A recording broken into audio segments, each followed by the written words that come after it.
In the dawn of civilization, where the Tigris and Euphrates rivers breathed life into the arid lands of Mesopotamia, a unique culture flourished. These were the Marsh Arabs, the Maiden, people who built their entire world upon the shimmering waters and swaying reeds. Their homes, their boats, their very lives were woven from the bounty of the wetlands. But within this cradle of life, a shadow lurked, a story whispered from one generation to the next, a tale of a creature born from the marsh itself.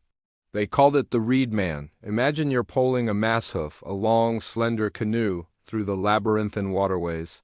The air is thick with the scent of damp earth and decaying vegetation. Reeds, taller than a man, tower on either side, their feathery tops rustling in the breeze. The sun beats down, but the water provides a deceptive coolness. It's a world of vibrant life. Fish dart beneath the surface, birds call from hidden nests.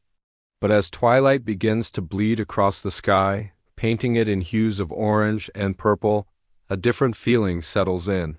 The familiar sounds of the marsh seem to quiet, replaced by an unnerving silence. It's in this moment that you might see him.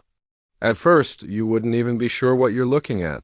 It appears as just another clump of reeds, perhaps a bit thicker, a bit taller than the rest. It stands impossibly still, a dark, humanoid silhouette against the fading light. It's woven, they said, from the toughest reeds and bound with the dark, sticky mud from the riverbed. It has no face, no features, just a vaguely defined head and long, spindly limbs that mimic the reeds surrounding it. It is a masterpiece of natural camouflage, a perfect predator for an environment where everything is either hidden or exposed. The legends say the Reed Man could stand motionless for days, even weeks, a silent, patient sentinel of the marsh. It would wait, unblinking, for the unsuspecting. A lone fisherman checking his nets, a family traveling between floating villages, or perhaps a curious child who had strayed too far from the safety of their mud heath, their large, arched reed house. The creature was part of the landscape, as natural as the water and the sky, until you got too close. That's when the true horror would begin. As a traveler drew near, the figure would move. Not with a sudden lunge, but with a slow, deliberate creak, like old, wet wood bending under pressure. It would lean forward, its reedy torso seeming to unlatch, to unfold. The stories describe a hollow cavity within its chest, a dark, gaping void. And from this void would pour not blood or organs, but a living, buzzing, crawling torrent. A dense black cloud of insects biting flies, swamp mosquitoes, and other nameless crawling things that fester in the stagnant waters. The cloud would swarm the unfortunate victim, a suffocating, stinging mass.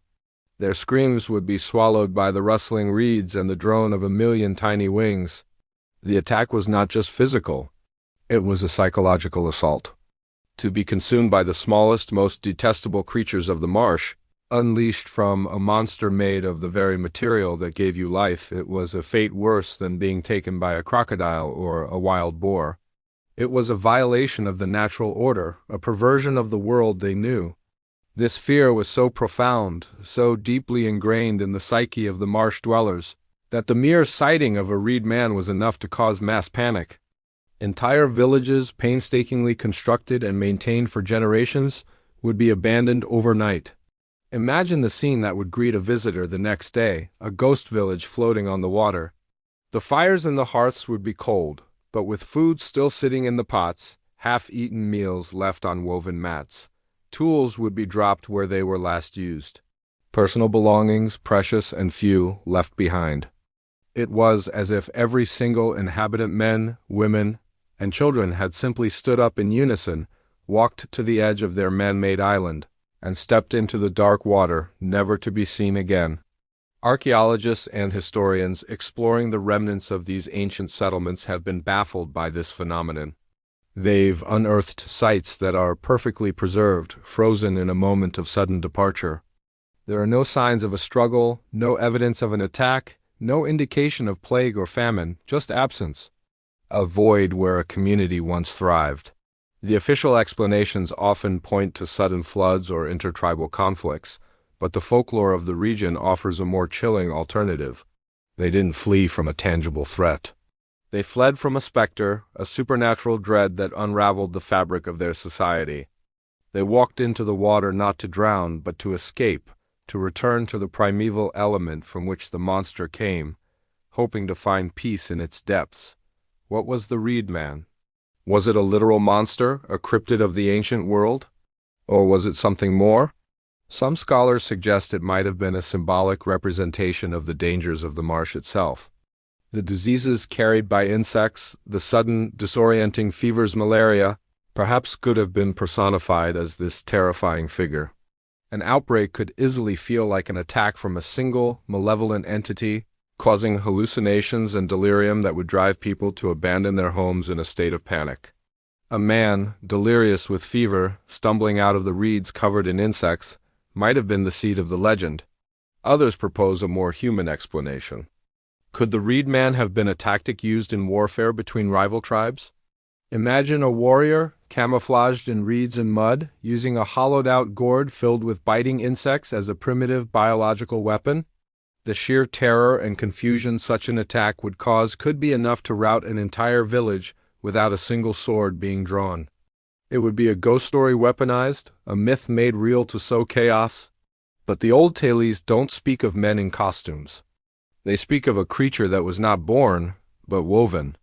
A thing that was part of the marsh, its protector, and its executioner. It was the embodiment of the swamp's darker side, the decay, the disease, the suffocating stillness that could swallow a man whole. In a world where the boundary between the natural and the supernatural was thin, the Reed Man was a stark reminder that the very environment that sustained them could also turn against them in the most horrifying way imaginable. Today, the great marshes of Iraq are much smaller than they were in ancient times, drained for agriculture and scarred by conflict. Much of the traditional Dan way of life has vanished, and with it many of the old stories. But somewhere in the remaining wetlands, in the quiet, forgotten waterways where the reeds grow thick and tall, the legend persists. And if you listen closely on a still evening, you might just hear a faint, creaking sound like wet reeds bending slowly in the dark. A reminder of the silent, waiting figure of the marsh and the villages that simply vanished into the water. Thank you so much for joining me on this journey into the dark folklore of ancient Mesopotamia. If you enjoy exploring the strange and forgotten corners of history and myth, make sure to like this video and subscribe to the channel. Let me know in the comments what ancient legend you think we should investigate next. Stay curious, and we'll see you in the next one.